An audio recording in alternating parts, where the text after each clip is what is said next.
What is going on, guys? Today I have another quick episode for you. This one is from Chris Williamson's podcast with Alex Hormozy. The episode title is Building Unstoppable Confidence. Let's get into it. You're going to lose sleep. You'll doubt whether it'll work.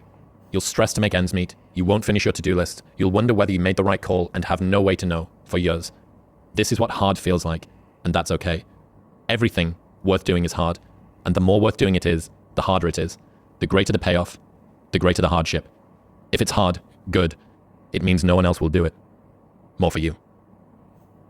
I think a lot. I'm curious what they're going to get to say here. It's funny because you can choose your hard. I don't know if you've heard that saying, but you could choose the hard of not doing anything. The pain of always wondering what if. Man, I wish I tried that. I should have done that. What would that life be like? Or you could choose the hard of diving in, experimenting with different things, working hard to build the life that you actually want. It's an interesting start to the video. Of entrepreneurship and even personal growth is training yourself on how you respond to hard. Because in the early days, hard was, ooh, stop. This isn't good. I should, this is a warning sign. This is a red flag. I should slow down, or I should stop, I should pivot. But the more I think about it as a competitive landscape, as I'm clear on what this path is supposed to look like, and these rocks and these dragons are things that I'm going to have to slay along the way to get the princess or get the treasure, I get happier about the harder it is because I know that no one else will follow. It's a selection effect. And I think if you can shift from this is hard to no one else will be able to do this, then it flips from being this thing that you're like, oh, poor me, to oh, poor everyone else who's going to have to fucking try. And I think that is... I heard something funny. I don't know if any of you watched Brandon Carter, but there was a video with Brandon Carter talking to a friend of his, and he was saying that when someone says like, oh yeah, I don't know, I've been thinking about trying that, or I tried that before and it's pretty hard, Brandon always says, yeah, it's not for everybody. And the funny thing about Brandon is, he's not very like judgmental, although he was saying that whenever he says, oh yeah, it's not for everybody, it means like he's taking pride in the fact that he can get that thing done and the other person can't.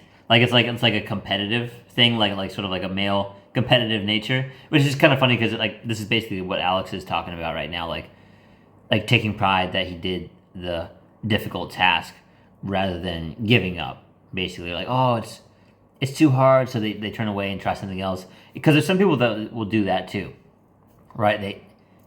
This thing's too hard, that thing's too hard, so they keep trying other things because they're too hard, and it turns into like a shiny object syndrome, which basically means like, oh, well, maybe I should try computer programming.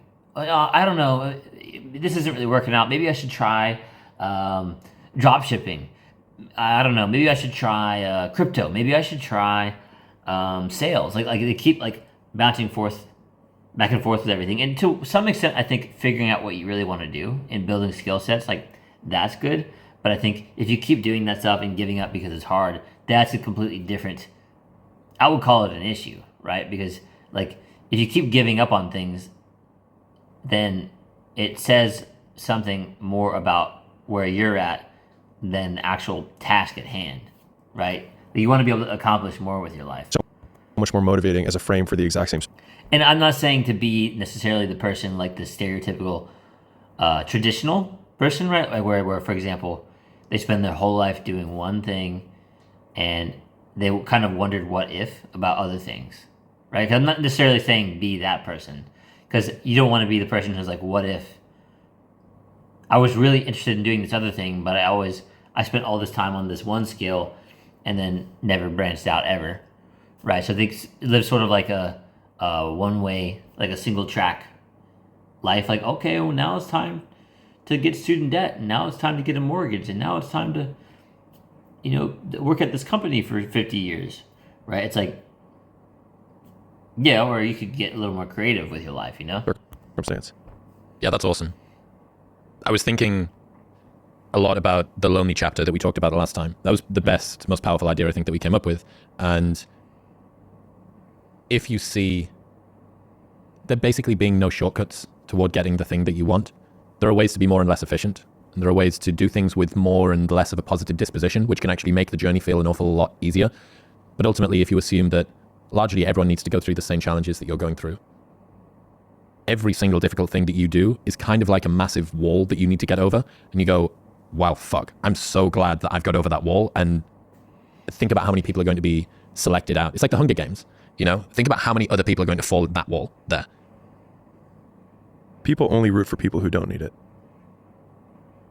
Like the amount of times when I was on my lonely path where I was too different from the friends that I had, but not successful enough to be friends with the people that I wanted to be friends with. That's when you want people to root for you. That's when you want people to support you. Once you've already won, people are like, he's amazing, he's so good. But like, that's the time when you need it the least. And so you always have to be the person who roots for you before everyone else does. And it's usually a single clap in the auditorium for a very long period of time. It is a slow clap that's just you rooting for you. And that visual, I think, is one that you can kind of take because it is, people struggle to do things alone. And the path of the exceptional person is one of an exception, which means that you are not with other people. And rather than fighting that or bemoaning it, see it as an indicator that you're on the right path. Because if everyone else were cheering you on, then it means you're not in the right place, because it means you're just like everyone else, and that's not where you want to be. It's an interesting paradox. So one thing I would say there too is I would say you have to be able to do both, right? And what I mean by that is if you're truly on the path to greatness, to the life that you really want, basically, you have to be able to do both, which means that you have to be able to endure and go through the lonely chapter, right? Like kind of like put your head down and do the work, right? And at the same time, there's no, it's not cool that you're like a lone wolf or isolating yourself. So actually getting to the point where you can have some meaningful relationships in your journey. So it's not necessarily like that lonely. Like the lonely chapter doesn't mean like you stay by yourself for years, monk mode, blah, blah, blah, lock in, bro. Like you have to lock in to an extent, but you have to have the discipline around doing the work, being able to isolate yourself and put your head down to get it done, and then also have a healthy situation where you have good relationships with mentors that can actually help you. Like it's a great friendship, but also they have the results that you're looking for. Great friendships, like people who actually hold you accountable, not, butter you up and avoid telling you the truth. And potentially a healthy relationship, like a healthy partner with someone that you're dating, and you being able to identify whether they're slowing you down, dragging you down, or if they're supporting you and like skyrocketing your success, right? Like someone being in your corner. And also like high level people in your boat, like a similar boat to you. So like you're kind of like challenging each other, pushing each other to all level up. So I think it's a little bit of both. And I also think that every business owner gets to a point where they're stubborn around delegating tasks.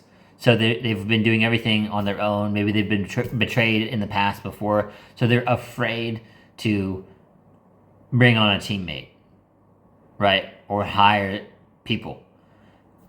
And it's getting to the point where you let go of the ego and finding the right people, being able to like vet and interview for the right people to have in your circle, on your team, so that you can level up that business or whatever you're trying to do, right? And that's assuming that it's a business that you want to scale, right? You might want to scale it to an extent, but maybe like not in a huge way. It's entirely up to you. What I am saying, right, is like there's different paths that you can take, and it's important to recognize that you don't have to do everything alone. I think being able to do both, right? Isolating yourself to get the work done. So like it feels there's a certain level of loneliness, but also being able to, I think you would do so much better to be able to find out how to incorporate fulfilling relationships, like hanging out with some friends, people once a week, etc. Right? Like adding in that element to it. The energy it requires to start doing something is way more than the energy required to continue doing the thing. And that the beginning of doing anything results in the lowest amount of reward, both internal and external, than when you've been doing it for ages. So I think about this a lot with the show, that there was this stat that Spotify told us, 85% of the listeners of this show found us in 2023. Right. And I thought at the end of 2022, remembering at that point, I'd been on Rogan, we were at like 650K. We've got, we've been doing 550, 600 episodes deep. Yeah. Like I've got it. I've done the thing. Like this is me doing, if this isn't fucking doing the thing, I've moved to Austin, Texas. I've got an O1 visa. I've got like all the rest of the stuff. Jordan Peterson's been on twice. You've been on. And yet everything up until that point is 2 months of growth. Yeah, I mean, we made more money, just from a revenue perspective, we made more money and more subs in 1 month, December of last year, than we did in the entire first 3.5 years of the show. So it's this odd paradox. And one of the things that you need to ensure, I've had this idea about protect your passion at all costs, because if you begin to hate the thing that you do, you negatively change your trajectory. And that means that at the time when you can benefit the most by every single unit of work, which is the later that you go, presuming that you continue to hit that upward trajectory, if you've completely killed any passion or desire to do the work in the early stages because you've not protected it appropriately, that can be by focusing on the wrong things, by not rewarding yourself, by not building it with people that care about you, by just not celebrating when you hit milestones, all of the things that actually help to keep you going. Being a character. By the time you get to the stage where each unit of effort allows you to gain 1,000 or 1,000,000 of each of the things that it would have done at the very beginning, you've inverted the passion equation. It takes way more energy to start a thing than to continue doing a thing. And yet, in the beginning, the rewards are way lower than they are at the end. But if you don't protect your passion, your motivation is at its lowest when you are at your highest amount of efficiency in terms of returning your time put in. I think a hopeful message that anyone... One thing worth remembering, because motivation is nice, right? Motivation is great, actually. I have heard some people say, man, like, I just don't have the motivation to do this.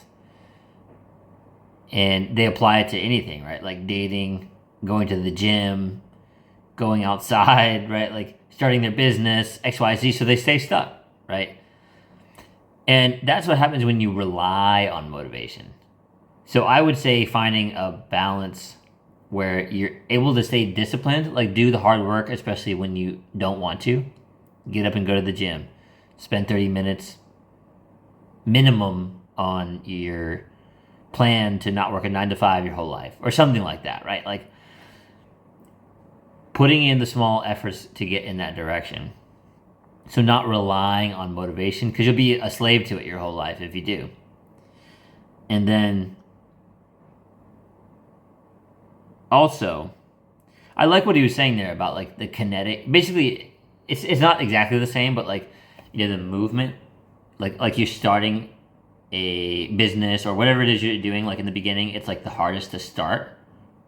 But once you start, the momentum gains. It's like you rolling down a hill and snowballing, basically, right? Like the kinetic energy, it's like harder to push the boulder from being still. But once it's starting to move, right, you're able to do it a little bit more easily over time. And that's partially breaking through the just starting part and then staying consistent. Not always relying on motivation. Can think about who's in that hard period or in that start period, is that it won't get harder. Like this is the hardest part. And so if you can just make it through this, everything else is downhill. It's not that the things that the dragons are going to slay aren't going to get bigger. They are, but you become so much more equipped to slay them back. And you have so many more allies. You have people in the stands cheering for you. You have the audience. You have all of these other things that are behind you. But in the beginning, it's just you with a stick against a bear. And arguably that fight is a harder fight to win than beating a dragon when you have a nuclear bomb and 6 nations behind you. And so it's not even like the size of the hardship. It's just also the resources and how few of them you have, and how so much of the beginning is literally burning the one thing you have, which is time. because you have no leverage. You don't have the money to pay other people to help you. You don't have the resources to go like get someone no one can learn it for you. It's like there's a lot of the things that we care about a lot. Like no one can work out for you. Doesn't matter how much money you have. No one can learn skills for you. And so in the early days, like it feels so painful because you're like, you look around to see who can help you. And then you're like, fuck, it's me again. And I think getting comfortable with the idea that each of these things, kind of like Slumdog Millionaire, if you've seen that movie where I'll give you the TLDR. He goes through his entire life of randomness and he gets on the Who Wants to Be a Millionaire version in India, and it has 12 questions to make $1 million. And from only 12 random experiences in his life that seemed meaningless at the time, was he able to answer all of the questions and then ultimately win. The skills that you develop along the way, like Steve Jobs learning calligraphy that then became Apple fonts that, transformed how we type. Those early days, that little trench winning in the weeds, oftentimes gives you these huge advantages later on because you have more context than anyone else. And so rather than lament them and hate the fact that you're going through it, remembering that these will be arrows that you put in the quiver that you're going to be using to slay the future bigger dragons. And so expecting it to be easy is what makes it much harder than it ever is. I've always loved earning my stripes with the things that I've done, whether it was with nightlife or running the podcast or doing whatever. And I think there's like a degree of nobility to it, but functionally that's just like it's a nothing. Like where's the nobility? But I think the reason that you can feel noble about it and the reason that it gives you a positive reward is you know that you understand every single inch of the things, and that if you want to hold a conversation, we went out for dinner with our new CFO and accounts people on Saturday, and they said, you ask a lot of questions. Most people don't ask very many questions. And I also don't care at all about accounts, really. Like, I'm not doing this for money, but they said, you ask a lot of questions. I said, well, I don't ever really want to walk into a room and not be able to hold my own, at least just competently, if it's to do with something that I care about. And the same thing goes for this. Like, I started to learn about focal lengths and frame rates and negative fill, reverse contrast lighting. And then sure enough, 2 years after we started doing it, a bunch of different, I sent you the Instagram thing, like this really awesome film Instagram that I've been following for ages, picked us up for what we were doing and gave us props independent of the talky thing, which is fundamentally what we're here for. And we created this entire new industry of like cinematic podcasting, which was recognized by, as far as I'm aware, like the best cinematic, it's called Filmlights, at Filmlights, people can go and see it on Instagram, like the best decoder and analyzer of cinematography. And 2 years ago when we started, I remember thinking, fuck, like, I love the way that they've broken down what happens in Ad Astra. Oh my God, the whole thing was shot on 35mm. Each different scene's got 2 pairings of colors and stuff like that. And then, but the reason that we were able to get there, at least in some part, is I can have a conversation with people. So each of the things that you do when you not only win in the weeds, but live in the weeds, then allows you downstream from that to see the things that other people aren't seeing. There's a quote that I love from Dr. Kashi. I'll probably butcher it, but experts have more ways to win than beginners do. And so if an expert goes into any setting that they're expert in, they have so many faster feedback loops that reward them in the moment before the ultimate outcome. So if you're a master video editor, there's so many things that you can do that while editing, you make one change and then it looks right. You have a positive feedback loop. And so I think when you're on the start path, you can't look at the outcome as the only positive because you will never make it. And so the positive frame that I've always used is, sure, you can have the external ones of like, I like thinking about my first videos had like 13 views. And I'm like, well, if I had an audience of 13 people, I used to spend years pitching, weight loss stuff to rims of 13 and that was fine. And so thinking about that way was helpful. But the most helpful frame was thinking about who I was becoming as the asset that I was building. So in real time, whenever I finished a long day's work, I was becoming more like the type of person who could work for 5 years without reward. And that would be part of the story I would someday tell. And so some of the biggest reinforcers I've had in my life has been future casting the story that I would tell about the shitty period that I was in. Like I remember when I was sleeping on the floor at my gym because I didn't have enough money for 2 rents. And I was like, I will fucking tell this story. And when I lost everything for the first time, I have the screenshot of the bank account. Like when I show it, people are like, oh, look, there's that thing. But they forget that there was a person who screenshotted it to be like, this won't fucking happen again. And I think having a larger narrative of where you're ultimately going, one, gives you the vision of where you're knows where he's going, but it allows the dragons that you have to slay along the way, the hard things that you have to overcome, to feed into the larger narrative of the story that you'll someday tell. And so like no one ever tells stories about the hero who made it all happen immediately and had no hardships. No one cares, right? Like, okay, you were born to a billionaire. Is there a story there? Not really. But everyone loves the story because we can see ourselves in the character and how much we hope to be like them. And it's the being like them, not the having what they have, that we usually like. And so reframing ourselves as the hero of that narrative in my harder times was what really got me through that, and thinking, I will tell this story someday. Have you heard Rogan talk about the be the hero of your own story thing? Mm-mm. Oh, dude, it is old now. I think this is maybe even 10 years old. Maybe 10 years old. And he's in he's in the LA podcast studio, and he says, imagine that you're in a movie, and imagine the movie begins now, and you're the hero of the movie. Yeah. What would that guy do? Yeah. What would that guy do right now? Yeah. Because you are. I just got into business. So actually, I just made the investment in school. And I was talking to Sam, the founder, and I said, what? Sim. Sam? Sim. What's Sim? Sim, that's the way he says his own name. Yeah. And I was talking to him, and I said, I want to give you the single easiest razor to predict my behavior. And I said, whatever will be the most epic story is the thing that I will most likely do. And so oftentimes the most epic story is not the shortest outcome to victory. It's the long saga that results in this big thing later eventually. And I was like, if you ever want to know, if you're like, I'm not sure what he's going to do in this situation, just wonder what the most epic story to tell would be. And that's usually what I will do. And I don't know if that's self-aggrandizing, but that's genuinely my razor for even making the big decisions about, okay, I'm going to sell Gym Launch. I'm going to marry Layla. I'm going to slum it and live at the gym. I'm going to fly around and do turnarounds. I'm going to start this whole idea of a media company that just gives exclusively. Like, how do I put all these together? It's like, well, what would be the most epic story? And I thought of this idea of just like, when I think about who that story I want to tell is this billionaire that documented the entire thing the whole way and just gave. Because I always thought, I was like, I wish that Elon Musk and Warren Buffett and all these guys would have and Jeff Bezos would have just I would love to have seen 1997 Amazon content. And a lot of the content in terms of it's getting 5 views. It's like, it's okay, because when we make it, they're going to come back and watch this. So I don't need them to watch it today. No, that's a good point. Like having some of these people who have had that level of success actually share the journey as they're going through it. Right? Because maybe at the time they were of course they were in the weeds and they didn't know, that they were going to be millionaires, billionaires, super successful later. But documenting the journey along the way, so people can learn from that. Especially in this age of social media and such. I suppose at the time it wasn't such a big thing, right?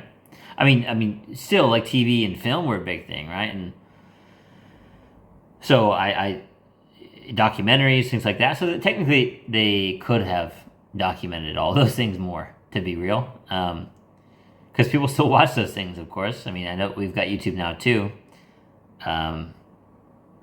That's a good point. And then also, he's right about no one really wants to watch a movie where the guy was born a billionaire, right? There was no hero's journey to get to that, the struggle, the origin story, fighting your own internal battles, slaying the dragon, all that stuff, right? It's what makes it all worth it too, right? You've been through all this stuff, and so getting to that other side. It's funny because a lot of people talk about this too, there is reward in getting to the other side, although it's never probably as massive as people make it out to be, right? They do all this work and then they finally reach the goal and they're like, cool, I did it. And then you get to sit in that feeling, enjoy it, and celebrate it for a bit, and eventually it goes away just like anything else. And then you might start wondering, okay, well, what now? What's the next hero's journey? Which I kind of like that idea, right? It's you do one, and then you move on to another one, right? So you get to sort of, it's almost like a cycle, like a life cycle, right? The hero's journey, and then maybe you figure out a new thing that you want to do, and it becomes the new hero's journey. It's definitely a cool concept. Them to know that it's here when I do. And I think that got me out of the loop of it. I have to win right now. And then every one of them is just dropping a kernel or a breadcrumb for future me to refer back to. We'll get back to talking to Alex in 1 minute, but first I need to tell you. And that last little thing he said is a good point, because I think there's a lot of people that rely on or think too much about the short-term outcome. They want the result faster than they're getting it, which is why people quit the gym so fast. They quit on businesses, they quit on relationships, they quit on all these different things really quickly because it's not working. It's been a couple weeks, it's been a month. Like they didn't really try, or they didn't really do it long enough, let's say, because trying is different than doing. Right? That's actually another thing I like that Brandon Carter guy for, because he uses this saying called like try babies. It's like a play on cry babies. It's like, are you trying it? Are you like dabbling? Are you kind of not sure? Like, I'm kind of messing around doing it a little bit, or are you actually doing it, committing to it? Like, did you actually make the mental decision to go all in on the thing? And one last thing, I'm not sure if anyone else here has experienced this. It's kind of worth bringing up though. Like, Chris was saying something about like when you have to be careful to take care of the passion that you have for something so that you don't kill it. like for me, like I have had an example where like I used to write music for video games and film, and I had only just gotten started and found it quite difficult. Like, I had a couple of successful projects and successful adventures with my clients, right? And actually, it paid quite well, to be honest with you. The hardest part was consistently getting contract work for that, right? With indie game developers or bigger game developers, it's a lot more down to the networking, which is fine. Like, I am decent at networking. But it turned this passion I once had. Like, I used to play guitar, I used to play in bands. I used to write music just for myself all the time. And I turned to a point where it became such a level of stress because I was relying on it for work and income. Like, that's how to pay the bills. That it sort of turned me off of music for a while. And I think I'm going to return to it eventually, to be honest with you. Because I don't think the passion is dead, but I think I almost killed it from that, right? So I don't know if anyone else watching this resonates with that, but I resonated a lot with that when Chris said it, because it was like I didn't really take care of my music baby at the time. But anyways, I hope you enjoyed watching this video. I hope you're able to take some value from it and it helps you in your life in some way. Thank you for watching. Like, comment, subscribe, and I'll see you in the next one. You got this, bro.